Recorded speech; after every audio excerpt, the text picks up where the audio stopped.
95% dos municípios brasileiros, né? Outro dado importante. Essas comparações são relevantes, né, Walter, para a gente dar uma real dimensão, né? Porque às vezes falar de bilhão, de milhão, virou meio que lugar comum, né? Mas quando a gente coloca esse valor na vida real, né, a gente consegue entender melhor, né? Então, só esse aumento aí aprovado pelo Congresso, né, como a gente destacou, é maior do que a grande maioria dos recursos que são aí coletados pelos municípios por meio de impostos, de cobranças, né? É realmente um descaramento, eu não consigo nem adjetivar tamanha cara de pau dos nossos parlamentares, né, que atuam num país tão desigual, com tantas necessidades, já recebem emenda aí de tudo que é jeito, valores altíssimos para aplicar ali nos seus currais eleitorais, mas não basta isso. Isso fora o que é desviado. Eu não vou nem falar do dinheiro aí que acaba saindo no ralo da corrupção, mas enfim.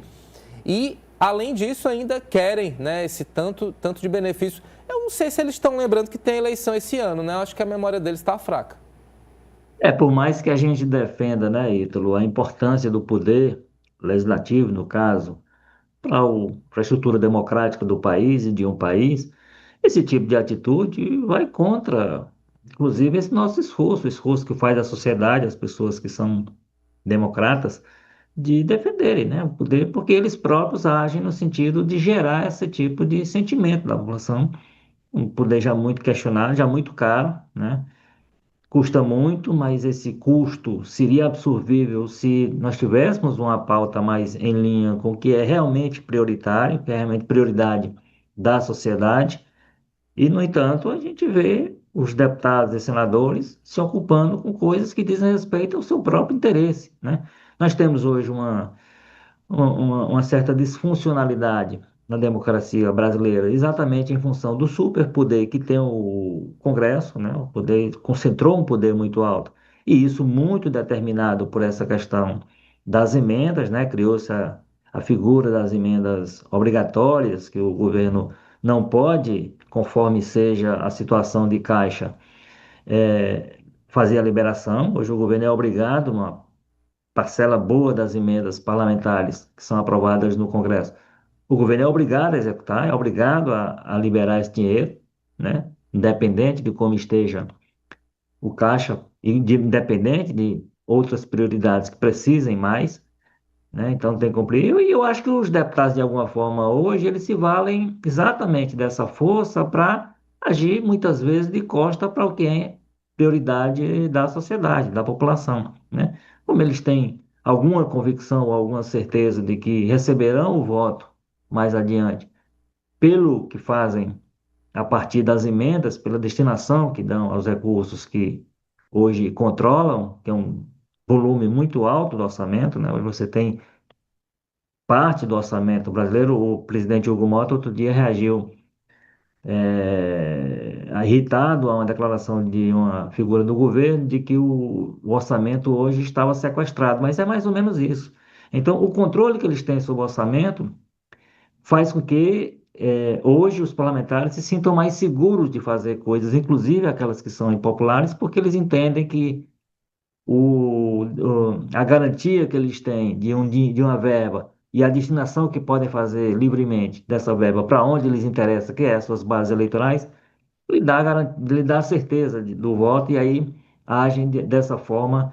Eu acho que sem entender qual é a prioridade real das pessoas, que claro que não é, nesse momento, ter esse nível, esse pacote que eles aprovaram vai garantir a esses servidores beneficiados, não o conjunto, mas alguns deles, o direito de um teto de R$ 80.000, é quase o dobro do que é o teto do servidor público em geral. Então, eu acho que aquilo que a gente disse da pressão sobre os ministros do STF, acho que vale muito mais ainda até, já que os ministros não dependem do voto popular, mas vale muito mais sobre parlamentares, que, como você lembrou, daqui a pouco, parte deles, né, a totalidade da Câmara e uma parte do Senado, precisará submeter suas ações, seu mandato, à avaliação popular. E claro que isso não gera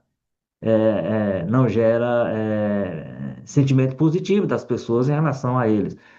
Mas vale agora aquela pressão que a gente falou que deve ser resolvida, que se exerça agora sobre os parlamentares, e sobre o governo para que o presidente tenha a coragem de aplicar o veto onde esse veto se fizer necessário, né? Então vamos ver como é que isso vai se desdobrar. Tende a ser, pode gerar mais uma crise de política, de relação entre executivo e legislativo, mas eu acho que o presidente tem que estar preparado para isso, né? Se compromete, inclusive, algum nível o orçamento público, porque essa distorção que você apresenta aí chega a ser ofensiva, né? Quer dizer, é mais do que quase que a totalidade dos municípios brasileiros recebem por ano, só a parte que impacta essa medida, esse pacote de medidas recente do Congresso.